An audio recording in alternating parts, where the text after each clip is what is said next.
Hello friend, आपका अपना YouTube channel में बहुत बहुत स्वागत है।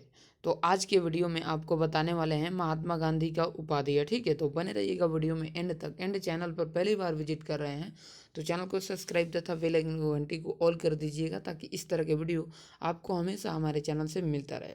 तो देखिए फ्रेंड, इसमें जलियांवाला बाग हो गया, किसान विद्रोह हो गया, गांधी युग हो गया। ठीक है, गांधी युग से स्टार्ट करें हैं जिसमें जलियांवाला बाग नहीं आएगा। ठीक है, और बाकी जितने भी है महात्मा गांधी का उपाधि या महात्मा गांधी युग से हम लोग चल रहे हैं। जलियांवाला बाग हत्याकांड इसमें आएगा, होम रूल आंदोलन आएगा, रोलेट एक्ट आएगा, खिलाफत आंदोलन आएगा, असहयोग आंदोलन आएगा, स्वराज दल आएगा। ठीक है, बाकी और सारे इसमें आएगा, मुस्लिम लीग आएगा, डंडी मार्च आएगा, साइमन कमीशन आएगा, रोलेट एक्ट आएगा। ठीक है, तो ये सारा कुछ इसमें इंक्लूड रहेगा। ठीक है, यानी कि ये 10 दिन का क्लास है। ठीक है, 10 दिन का क्लास है, 30-30 मिनट का क्लास चल रहा है। ठीक है, गांधी युग से स्टार्ट करके हम लोग सीधा आज़ादी तक चलेंगे। ठीक है, तो ये महज दोस्तों 10 दिन का ये लेक्चर है, 30-30 मिनट का लेक्चर चलेगा। ठीक है, और आपको अगर ये पीडीएफ लेना है तो मात्र 10 रुपये में ले सकते हैं, इस नंबर पर कॉन्टेक्ट करके। ठीक है, इस नंबर पर कॉन्टेक्ट करके ले सकते हैं, 950171 92 543 पर। ठीक है, इस नंबर पर कांटेक्ट कर सकते हैं। 10 रुपया इस पर पेटीएम पे फ़ोन पे कर दीजिएगा, उसके बाद आपको मिल जाएगा दोस्तों ये इसी व्हाट्सअप नंबर पर आपको ये पीडीएफ प्रोवाइड कर दिया जाएगा। ठीक है, चलिए तो बिना टाइम वेस्ट किए स्टार्ट करते हैं। वीडियो पर लाइक कर दीजिए, चैनल को सब्सक्राइब कर दीजिए। ठीक है, तो चलिए महात्मा गांधी युग चल रहा है। ठीक है, गांधी युग चल रहा है। गांधी युग में हम लोगों ने आगे पढ़ लिया है। अब इसके आगे दोस्तों गांधी जी का उपाधियाँ पढ़ लेते हैं, उसके बाद रोलेट एक्ट पढ़ेंगे। ठीक है, चलिए। अंग्रेजों ने गांधी जी को सार्जेंट की उपाधि दी, क्योंकि दोस्तों गांधी जी ने प्रथम विश्व जब युद्ध हुआ था तो उसमें ब्रिटिश ने कहा था कि हमको सेना दो। ठीक है, भारतीय सेना को प्रेरित करो जाने के लिए अंग्रेजी सेना में। ठीक है, और वो विश्व युद्ध में उनका साथ दे तो हम भारत को आज़ाद कर देंगे। लेकिन ये एक छल था। ठीक है, छल किए थे भारतीयों के साथ अंग्रेजों ने। ठीक है, क्यों छल किए थे? क्योंकि हम जीत जाएं उसके बाद भारत को आज़ाद नहीं करेंगे। ठीक है, तो गांधी जी ने इसी में आकर के और बहुत सारे भारतीयों को भेज दिया था अंग्रेजी सेना में विश्व युद्ध लड़ने के लिए। तो इसीलिए अंग्रेजों ने उन्हें सार्जेंट का उपाधि दिया था। तो यही वहाँ पे यहाँ पे लिखा गया है, अंग्रेजों ने गांधी जी को सार्जेंट के उपाधि दिया क्योंकि गांधी जी ने प्रथम विश्व युद्ध में ब्रिटिश सेना में बहुत से भारतीयों को भर्ती करवाया था। ठीक है, समझ गए होंगे। चलिए आगे देखते हैं। अंग्रेजों के सहयोग से, ठीक है, अंग्रेजों का सहयोग करने के कारण महात्मा गांधी को ब्रिटिश सरकार ने केसर ए हिंद को उपाधि दिया था। अब यहाँ पर देखिए दो उपाधियाँ हो गया, ऊपर दोस्तों सार्जेंट का उपाधि हो गया और नीचे केसर ए हिंद का उपाधि हो गया। केसर ए हिंद का उपाधि किस लिए हुआ? देखिए, अंग्रेजों के सहयोग करने के कारण, ठीक है, महात्मा गांधी को ब्रिटिश सरकार ने केसर ए हिंद की उपाधि दिया। ठीक है, आगे बढ़ते हैं दोस्तों। चंपारण सत्याग्रह की सफलता के बाद रविंद्रनाथ टैगोर ने महात्मा गांधी को महात्मा की उपाधि दिया। ठीक है, यानी कि इनका पहला नाम गांधी जी था। ठीक है, गांधी था। ठीक है, इनको महात्मा की उपाधि किसने दिया? इनको महात्मा का उपाधि रविंद्रनाथ टैगोर ने दिया, और नेताजी का उपाधि दोस्तों सुभाष चंद्र बोस ने दिया। ठीक है, और राष्ट्रपिता का उपाधि भी दोस्तों, नेताजी का उपाधि दोस्तों सुभाष चंद्र बोस को मिला था। ठीक है, और सुभाष चंद्र बोस ने दोस्तों राष्ट्रपिता कहकर महात्मा गांधी को संबोधित किया था। ठीक है, कहाँ से संबोधित किया था? तो ये जर्मनी से ही संबोधित किए थे। ठीक है, चलिए आगे बढ़ते हैं दोस्तों। जवाहरलाल नेहरू ने बापू का उपाधि दिया। महात्मा गांधी को सुने होंगे नाम, बापू भी है, बापू। ठीक है, तो जवाहरलाल नेहरू ने इंदिरा गांधी महात्मा गांधी को बापू की उपाधि दिया। ठीक है, ये ऐसा नाम है ना, महात्मा गांधी, सोनिया गांधी, ठीक है, राहुल गांधी, राजीव गांधी, सब में गांधी ही लगा गया है। ठीक है, चलिए आगे बढ़ते हैं। यहाँ पर देखते हैं वेस्टन चर्चिल। वेस्टन चर्चिल ने इन्हें अर्धनग्न फकीर कहा था। वेस्टन चर्चिल कौन है दोस्तों? ये ब्रिटिश प्रधानमंत्री था। ठीक है, जिसने महात्मा गांधी को अर्धनग्न फकीर कहा था। यह ब्रिटिश का प्रधानमंत्री था। ठीक है, चलिए। शेख मुजीबुर रहमान ने इन्हें जादूगर की उपाधि दिया था। ठीक है, शेख मुजीबुर रहमान ने इन्हें जादूगर की उपाधियाँ दिया। ठीक है, आगे बढ़ते हैं। यहाँ पर है दोस्तों, खुदाई खिदमत गार खुदाई खिदमत गार संस्था ने मंगल बाबा की उपाधियाँ दिया। ठीक है, मंगल बाबा भी इनको कहा जाता है। खुदाई किस्मतगार संस्था दिया था। देखिए, अगर आपसे पूछा जाए कि किस संस्था ने महात्मा गांधी को मंगल बाबा की उपाधि दिया था, तो खुदाई खिदमतगार संस्था ने। ठीक है, आगे बढ़ते हैं दोस्तों। आगे है दोस्तों, आइंस्टीन ने कहा कि आइंस्टीन लिखा गया है, आइंस्टीन ने कहा कि आने वाले 100-200 साल के बाद शायद ही कोई विश्वास करे कि ऐसा हाड़ मांस के शरीर वाला व्यक्ति इस पृथ्वी पर था। ये दोस्तों आइंस्टीन ने नहीं कहा था, हालांकि यहाँ पर शायद हो सकता है कि गलत लिखा गया है। ठीक है, इसके लिए सॉरी। यहाँ पर कुछ और था जो आगे आपको याद पड़ेगा। जैसे ही याद पड़ेगा आपको हम बता देंगे। ठीक है, कि यहाँ पर क्या लिखा। कन्फर्म यही था दोस्तों। ठीक है, यही था। आइंस्टीन ने कहा था, ठीक है, आइंस्टीन ने कहा कि आने वाले 100-2 साल बाद कि 100-2 साल के बाद शायद ही कोई विश्वास करे कि ऐसा हाड़ मांस के शरीर वाला व्यक्ति इस पृथ्वी पर था जिसने इतना बड़ा आंदोलन कर दिया। ठीक है, इतना बड़ा आंदोलन कर दिया। आगे बढ़ते हैं। 9 जनवरी 1915 9 जनवरी 1915 ईस्वी को महात्मा गांधी ने भारत को लौट आ जाने की भी इस दिन का प्रवासी दिवस। यानी कि दोस्तों देखिए, ये लिखावट पर मत जाइए, जो हम समझा रहे हैं उस पर जाइए। जैसे कि महात्मा गांधी ने 9 जनवरी 1915 को उधर से लौटे, अफ्रीका से लौटे, तो इस दिन को भारतीय प्रवासी दिवस के रूप में भारतीय मनाते हैं। ठीक है, तो यही यहाँ पर लिखा गया है। देखिए, इसको घुमा फिरा कर लिखा गया है, इसलिए शायद नहीं समझ में आ रहा होगा। तो यही यहाँ पर लिखा गया है, 9 जनवरी 1915 को महात्मा गांधी भारत लौटे। ठीक है, भारत लौटे आए। आज भी इस दिन को प्रवासी भारतीय दिवस के रूप में मनाया जाता है। ठीक है, जैसे कि मैंने समझाया, समझ गए होंगे। ठीक है, उन्होंने अहमदाबाद में, किसने, महात्मा गांधी ने अहमदाबाद के समीप गोचर बाग नामक स्थान पर 1915 ईस्वी में ही एक आश्रम स्थापित किया, किया, जो आगे चलकर साबरमती आश्रम के नाम से जाने लगा। ठीक है, 1917 ईस्वी से जाने लगा। ठीक है, आश्रम कौन सा आश्रम था दोस्तों, तो यहाँ पर साबरमती आश्रम। ठीक है, आगे बढ़ते हैं। इस आश्रम के लिए धन अम्बला साराबाई ने दिया था। ठीक है, इस आश्रम को बनाने के लिए धन जो दिया गया था, वो धन किसने दिया था, अम्बला साराबाई ने दिया था। आश्रम के अंदर महात्मा गांधी की कुटिया हृदय कुंज कहलाती है। जो महात्मा गांधी जिसमें रहते हैं उसको हृदय कुंज कहा जाता था। ठीक है, आगे बढ़ते हैं। 1916 ईस्वी में महात्मा गांधी ने कांग्रेस के लखनऊ अधिवेशन में भाग लिया। देखिए, रुक जाइए एक मिनट।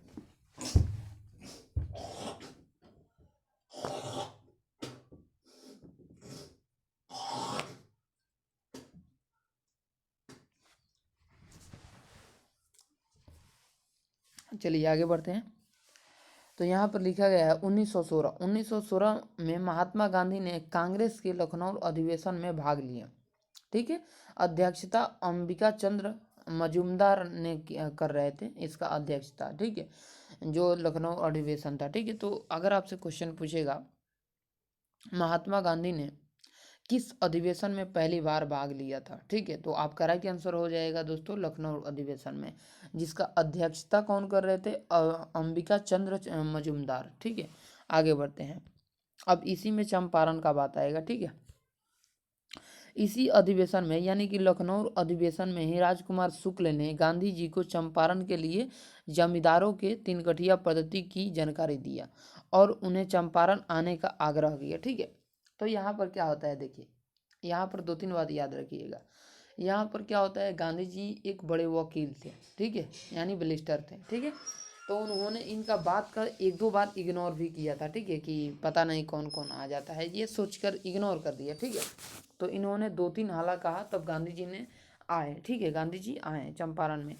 और तिनकठिया पद्धति क्या है, तिनकठिया पद्धति का मतलब हो गया दोस्तों 20 कट्ठा खेत पर 3 कट्ठा नील की खेती होगी। और 3 कट्ठा जो नील की खेती होगी उसमें कई साल फसल ही नहीं होता है। ठीक है, तो इसी को तिनकठिया पद्धति कहा जाता था, जिसमें नील का खेती होता था। ठीक है, 1917 में ईस्वी में राजेंद्र प्रसाद तथा अनुराग नारायण सिन्हा के साथ महात्मा गांधी ने, देखिए किसके किसके साथ, राजेंद्र प्रसाद तथा अनुराग नारायण सिन्हा के साथ महात्मा गांधी ने चंपारण पहुंचे और वहां सफलता सत्याग्रह किए। ठीक है, सफल सत्याग्रह। ठीक है, तो तिनकड़िया पद्धति पर विजय प्राप्त किए, हटा दिए। ठीक है, चलिए आगे बढ़ते हैं। अंग्रेजों ने तिनकड़िया पद्धति को समाप्त कर दिए। ठीक है, यह आंदोलन नीले जमींदारों के विरुद्ध था। ठीक है, यह भारत में महात्मा गांधी का पहला सफल आंदोलन था। ठीक है, पहला सफल आंदोलन कौन था दोस्तों? चंपारण सत्याग्रह। ठीक है, इसकी सफलता के बाद रविंद्रनाथ टैगोर ने इन्हें महात्मा की उपाधि दी है, जैसे कि ऊपर मैंने आपको बताया है कि महात्मा की उपाधि राजेंद्र प्रसाद ने दिया था। ठीक है, रविंद्रनाथ टैगोर। ठीक है, चलिए आगे बढ़ते हैं। 1918 ईस्वी में महात्मा गांधी ने खेड़ा सत्याग्रह किया और किसानों के बढ़े हुए टैक्स को माफ करवा दिया। ठीक है, टैक्स यानी कि जो आपको टैक्स देना पड़ता है, जीएसटी। ठीक है, उसे को टैक्स कहते हैं। जैसे कि आपको सुने होंगे एसजीएसटी, सीजीएसटी का नाम सुने होंगे, एसटीजीएसटी इसका नाम सुने होंगे। तो वही जीएसटी को ज़्यादा ले रहे थे, टैक्स ज़्यादा ले रहे थे, तो इस जीएसटी को महात्मा गांधी ने माफ़ करवा दिया। 1918 में आ गया। ठीक है, चलिए 1918 ईस्वी में ही महात्मा गांधी ने अहमदाबाद मिल मजदूर सत्याग्रह किए। ठीक है, इस सत्याग्रह में पहली बार महात्मा गांधी को ने भूख हड़ताल की जैसे कि प्रयोग किया। जैसे कि मान के चलिए इनका जो आंदोलन था वो सफल नहीं हो रहा था, तो भूख हड़ताल पर बैठ गए। भूख हड़ताल यानी कि खाना पीना अंजल छोड़ करके बैठ गए। ठीक है, कि हमारी मांगे पूरी करो। ठीक है, तो वही यहाँ पर लिखा गया है। 1918 में ही महात्मा गांधी ने अहमदाबाद मिल मजदूर सत्याग्रह किए। इस सत्याग्रह में पहली बार महात्मा गांधी ने भूख हड़ताल प्रयोग किए। ठीक है, चलिए आगे बढ़ते हैं। अब देखिए हम लोग आ चुके हैं रोलेट एक्ट पर। ठीक है, किस पर आ चुके हैं? रोलेट एक्ट पर। रोलेट एक्ट क्या है, एक बार रिवीजन करवाएंगे। ठीक है, एक बार आपको रिवीजन करवाएंगे। ठीक है, तो रोलेट एक्ट को देख लेते हैं कम्प्लीटली, उसके बाद आपको एक बार रिवीजन करवाएंगे। ठीक है, चलिए रोलेट एक्ट दोस्तों 19 मार्च 1919 को आया। ठीक है, रोलेट एक्ट। ठीक है, आगे देखते हैं। भारतीय क्रांति को दबाने के लिए सिडनी रोलेट एक्ट आया था। ठीक है, सिडनी रोलेट एक्ट आया था। ठीक है, इसको याद कर लीजिएगा। देखिए इसको इंग्लिश में जो बोलते हैं एनार्किकल एंड रेवोल्यूशन एक्ट। ठीक है, जिसको हम लोग हिंदी में बोलते हैं रोलेट एक्ट। ठीक है, उसी को एनार्किकल एंड रेवोल्यूशन एक्ट बोलते हैं इंग्लिश में, जिसके तहत शक्ति के आधार पर, यानी कि जो पुलिस है वो शक्ति के आधार पर पुलिस किसी को भी गिरफ्तार कर सकती है। ठीक है, शक्ति नहीं होगा यहाँ पर, शक होगा, शक के आधार पर। ठीक है, तो इसको शक्ति का जगह शक कर लीजिएगा। ठीक है, शक कर लीजिएगा। ठीक है, चलिए आगे बढ़ते हैं। तो यहाँ पर फिर से एक बार एनार्किकल एंड रेवोल्यूशन एक्ट लाया, जिसके तहत शक के आधार पर पुलिस किसी को भी गिरफ्तार कर सकती है। ठीक है, और यहीं पर आपको बता दें कि अबे यार ये क्या आ गया, यहीं पर आपको बता दें, जैसे आप लोगों ने सुना होगा बिना अपील, बिना दलील, बिना वकील, तो इसी कानून को हम लोग बोलते हैं एनार्किकल एंड रेवोल्यूशन एक्ट को बोलते हैं बिना वकील, बिना दलील, बिना वकील के, बिना अपील के, इसे कानून कहा जाता था। ठीक है, 30 मार्च 1919 ईस्वी को स्वामी श्रद्धानंद ने कर मत दो का नारा दिया, यानी कि कर मत दो यानी टैक्स मत दो का नारा दिया था। ठीक है, किसने दिया था? स्वामी श्रद्धानंद ने दिया था। तो 30 मार्च 1919 को स्वामी श्रद्धानंद ने कर मत दो का आंदोलन किया, जबकि कर मत दो का नारा वल्लभ भाई पटेल दिए थे। ठीक है, नारा किसने दिया था? तो नारा दिया था वल्लभ भाई पटेल ने। ठीक है, और कर मत दो आंदोलन किसने किया था? तो वो किया था श्रद्धानंद ने। ठीक है, इसको याद रखिएगा दोस्तों, वेरी इंपॉर्टेंट है। ठीक है, आगे बढ़ते हैं। 6 अप्रैल 1919 ईस्वी को गांधी जी के द्वारा देशवासियों हड़ताल के लिए किया गया। ठीक है, यानी कि समझिएगा 6 अप्रैल 1919 को गांधी जी के द्वारा देशवासियों हड़ताल के लिए किया गया, देशवासियों हड़ताल के किया गया। ठीक है, देशवासियों का हड़ताल किया गया। 8 अप्रैल 1919 को गांधी जी को गिरफ्तार कर लिया गया। ठीक है, गांधी जी को क्या कर लिया गया? गिरफ्तार।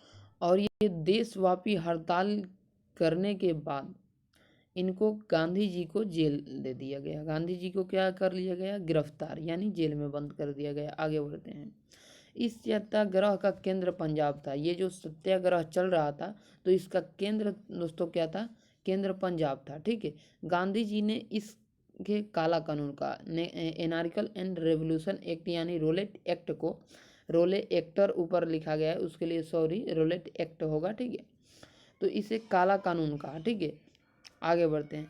कानून अब यहाँ पर क्या होगा, काला कानून कहाँ, इसी कानून के तहत पंजाब के दो नेता फैसुद्दीन किचलू तथा सत्यपाल को किचलू, इनका दो नाम था, जैसे सैफुद्दीन किचलू तथा सत्यपाल को गिरफ्तार कर लिया गया था। ठीक है, इसी कानून के तहत पंजाब में। ठीक है, अब जलियांवाला बाग हत्याकांड बाद में देखेंगे, एक बार रिवीजन कर लेते हैं, एकदम बेहतरीन तरीके से रिवीजन करेंगे। ठीक है, अब रिवीजन हम लोग किस स्पीड से करेंगे, देखिए अंग्रेजों ने गांधी जी को सार्जेंट का उपाधि दिया। ठीक है, अंग्रेजों ने गांधी जी को किसका उपाधि दिया, सार्जेंट का उपाधि दिया। किस लिए दिया दोस्तों, प्रथम विश्व युद्ध में गांधी जी ने ब्रिटिश के सेना में भारतीयों को भेजे। ठीक है, चलिए आगे बढ़ते हैं। अंग्रेजों का सहयोग के कारण गांधी जी ने, महात्मा गांधी को ब्रिटिश सरकार ने केसर हिंद का उपाधि दिया, केसरी हिंद का उपाधि दिया। चंपारण सत्याग्रह की सफलता के बाद रविंद्रनाथ टैगोर ने महात्मा की उपाधि दिया था। गांधी जी को महात्मा की उपाधि रविंद्रनाथ टैगोर ने दिया था। सुभाष चंद्र बोस ने महात्मा गांधी को राष्ट्रपिता का उपाधि दिया था जर्मनी से कॉल पे। ठीक है, मुझे राष्ट्रपिता से बात करना है। ठीक है, तो वो एक उपाधि हो गया। ठीक है, राष्ट्रपिता महात्मा गांधी से बात करना है कहा था। ठीक है, जवाहरलाल नेहरू ने इनको बापू का उपाधि दिया, महात्मा गांधी को बापू की उपाधि दिया। वेस्टर्न चर्चिल ने कहा कि अबे यार ये कहाँ से फाइल आ जा रहा है। ठीक है, वेस्टर्न चर्चिल ने इन्हें क्या कहा था, अर्धनग्न फकीर कहा था। वेस्टर्न चर्चिल ब्रिटेन का प्रधानमंत्री था, ब्रिटेन का प्रधानमंत्री था। शेख मुजीबुल्लाह रहमान ने इन्हें जादूगर की उपाधियाँ दिया था। खुदाई खिस्मतगार संस्था ने इन्हें मंगल बाबा की उपाधि दिया था। ठीक है, मंगल बाबा की उपाधि दिया था। आइंस्टीन ने कहा कि आने वाले 100-2 साल बाद 100-2 साल के बाद शायद कोई विश्वास करेगा कि ऐसा हाड़ मांस के शरीर वाले व्यक्ति इस पृथ्वी पर था जिसने इतना बड़ा आंदोलन कर दिया। ठीक है, आगे बढ़ते हैं। 9 जनवरी 1915 को महात्मा गांधी ने भारत लौटे, जिसको भारतीय प्रवासी दिवस के रूप में मनाया जाता है 9 जनवरी को। ठीक है, आगे बढ़ते हैं। इन्होंने अहमदाबाद के समीप गोचार नामक स्थान पर 1915 में एक आश्रम बनवाया, जिस आश्रम को स्थापना किया, जिस आश्रम को जो आगे चलकर साबरमती आश्रम हो गया। ठीक है, साबरमती आश्रम के नाम से विख्यात हो गया। ठीक है, आगे बढ़ते हैं। इस आश्रम के लिए धन दोस्तों अंबालाल साराभाई ने दिया था। ठीक है, आश्रम के अंदर दोस्तों महात्मा गांधी की एक कुटिया थी जिसका नाम था हृदय कुंज। ठीक है, जिसका नाम था हृदय कुंज। 1916 में महात्मा गांधी ने कांग्रेस के लखनऊ अधिवेशन में पहली बार भाग लिए। ठीक है, पहली बार भाग लिए, और अध्यक्षता दोस्तों किसने कहा, अंबिका चंद्र मजूमदार कर रहे थे अध्यक्षता। ठीक है, आगे बढ़ते हैं। इसी अधिवेशन के राजकुमार शुक्ल ने, इस अधिवेशन यानी कि लखनऊ अधिवेशन में ही राजकुमार शुक्ल ने इन्हें चंपारण की तिनकठिया पद्धति के बारे में बताया। तिनकठी पद्धति क्या थी दोस्तों, 20 कट्ठा खेत पर 3 कट्ठा में नील की खेती होगी, और नील की खेती वाली जमीन बर्बाद हो जाती थी। ठीक है, चलिए आगे बढ़ते हैं। 1917 में राजेंद्र प्रसाद और तथा अनुराग नारायण सिन्हा के साथ महात्मा गांधी ने चंपारण पहुंचे और वहां सफलता सत्याग्रह किए। ठीक है, आगे बढ़ते हैं। अंग्रेजों के 3 कठिया पद्धति समाप्त कर दिए। ठीक है, यह आंदोलन नीले जमींदारों के लिए था। ठीक है, नीले जमींदारों के विरुद्ध था। यह भारत में महात्मा गांधी का पहला सफल आंदोलन था, चंपारण सत्याग्रह। ठीक है, इसके सफलता के बाद रविंद्रनाथ टैगोर ने इन्हें महात्मा की उपाधि दी, जैसे कि मैंने ऊपर बता दिए हैं। ठीक है, 1918 ईस्वी में महात्मा गांधी ने खेड़ा सत्याग्रह प्रारंभ किया। खेड़ा सत्याग्रह किसानों के बढ़े हुए टैक्स को माफ़ करवा दिया, किसानों को बढ़े हुए टैक्स को माफ़ करवा दिए। ठीक है, आगे बढ़ते हैं। 1918 ईस्वी में महात्मा गांधी ने अहमदाबाद मिल मजदूर सत्याग्रह किए। इस सत्याग्रह में पहली बार महात्मा गांधी को भूख हड़ताल पर बैठना पड़ा। ठीक है, अब रोलेट एक्ट आ गया। ठीक है, रोलेट एक्ट आ गया। ठीक है, अब देखिए आपको कितने बेहतरीन तरीके से बता रहे हैं। ठीक है, ताकि आप लोगों को एकदम याद हो जाए, रिवीजन भी करवा दे रहे हैं। ठीक है, ताकि आप लोग एक भी मिस्टेक ना करें। ठीक है, सारा का सारा आप लोगों को याद हो जाए। अगले वीडियो में आएंगे तो अगले वीडियो में आपको जलियांवाला बाग हत्याकांड और होम रूल आंदोलन, खिलाफत आंदोलन, ये तीनों को कंप्लीट करवा देंगे। ठीक है, तीनों को क्या करेंगे, कंप्लीट करवा देंगे। तो याद रखिएगा ये सब एसआई का क्वेश्चन पूछा गया है। आपको बता दें, इसको थोड़ा ऊपर करें, एसआई में पूछा गया क्वेश्चन है, स्टेट पीसीएस में पूछा गया क्वेश्चन है। ठीक है, इसी को बोलते हैं पीएससी। ठीक है, पीएससी, पीएससी, इसके आगे लगा देंगे बी तो हो जाएगा पीएससी, बीपीएससी। ठीक है, चलिए आगे बढ़ते हैं। ये दोस्तों एसएससी के लिए भी इम्पोर्टेंट है। ठीक है, एसएससी के लिए भी इम्पोर्टेंट है, रेलवे के लिए भी इम्पोर्टेंट है। ठीक है, चैनल को सब्सक्राइब कर दीजिए। ठीक है, और बेल आइकन को, घंटी को ऑल कर दे, ताकि इस तरह के वीडियो आपको हमेशा हमारे चैनल से मिलता रहे। ठीक है, चलिए तो वीडियो स्टार्ट करते हैं अभी से। ठीक है, वीडियो तो स्टार्ट ही है। ठीक है, आगे स्टार्ट करते हैं। ठीक है, और आपको बता दें दोस्तों फिर से एक बार, अगर ख़रीदना चाहते हैं तो इस नंबर पर ख़रीद सकते हैं, 950171 92 543। ठीक है, 543 पर ये कांटेक्ट करके पेमेंट करके और व्हाट्सएप पर भेज सकते हैं 10 रुपया। ठीक है, उसके बाद ये पीडीएफ मिल जाएगा। ठीक है, इस पीडीएफ में बहुत कुछ है। ठीक है, अब यहाँ पर देखिए दोस्तों, एक तो होगा। ठीक है,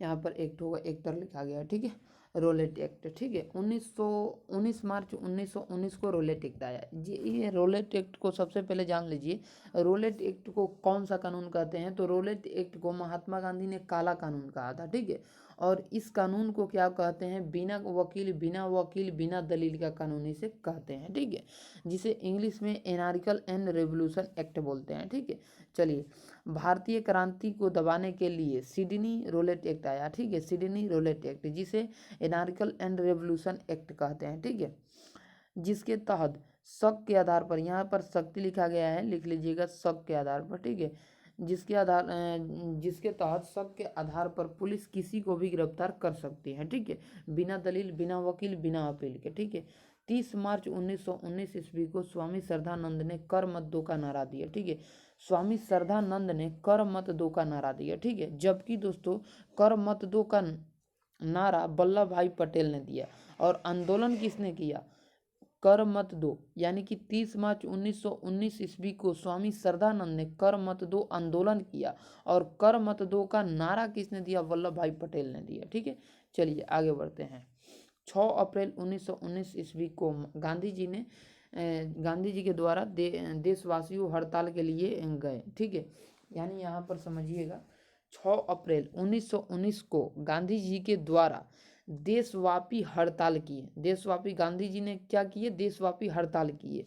और 8 अप्रैल 1919 ईस्वी को गांधी जी को गिरफ्तार कर लिया गया। ठीक है, देशव्यापी हड़ताल करने के लिए। ठीक है,